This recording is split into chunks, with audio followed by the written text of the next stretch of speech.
Suddenly I'm coming from another world.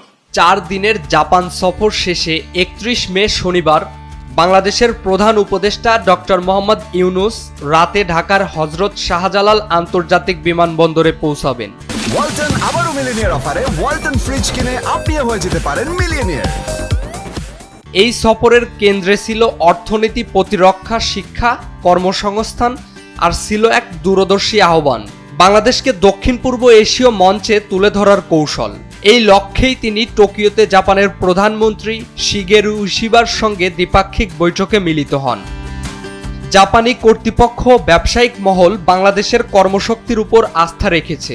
তারা ঘোষণা করেছে জাপানের শ্রমঘাটতি পূরণে আগামী 5 বছরে বাংলাদেশ থেকে অন্তত 1 লাখ দক্ষ কর্মী নিয়োগ করা হবে।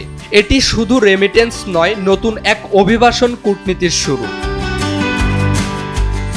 অর্থনীতির স্তম্ভ শক্ত করতে জাপান দিচ্ছে $458 মিলিয়ন ডেভেলপমেন্ট পলিসি ঋণ। এই অর্থ ব্যবহার হবে বাজেট ঘাটতি পূরণ, পুনরুদ্ধার প্যাকেজ ও আর্থিক স্থিতিশীলতায়। বাংলাদেশি তরুণদের জন্য এসেছে $4.2 মিলিয়ন স্কলারশিপ প্যাকেজ, যার মাধ্যমে উচ্চশিক্ষা, গবেষণা ও প্রযুক্তি প্রশিক্ষণে তৈরি হবে ভবিষ্যতের লিডার।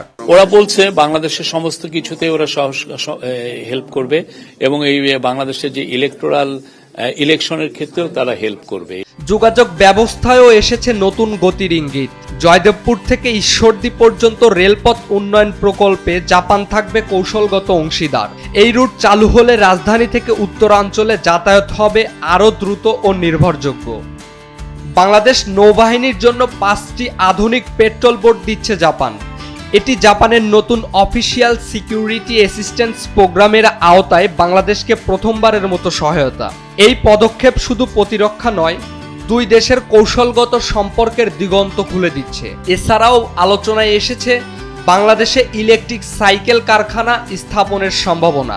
সবুজ প্রযুক্তির মাধ্যমে পরিবেশ বান্ধব শিল্পের পথে এগোচ্ছে বাংলাদেশ।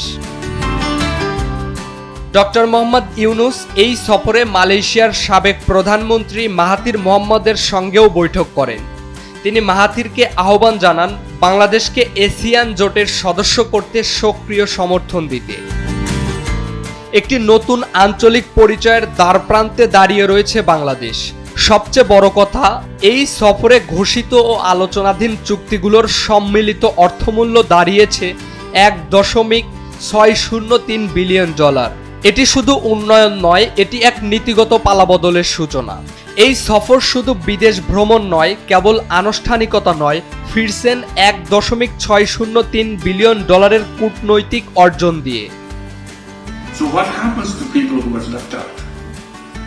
আন্তর্জাতিক বিশ্লেষকরা মনে করছেন এটি এক কৌশলগত প্রত্যাবর্তন, যার মাধ্যমে বাংলাদেশ কেবল অর্থনীতি নয়, আঞ্চলিক রাজনীতির মঞ্চেও নিজেকে স্থাপন করতে চাচ্ছে। Is it a good news? You don't need any people? Imran Hasan, SA TV digital. Design thing on their own. So, oh my God.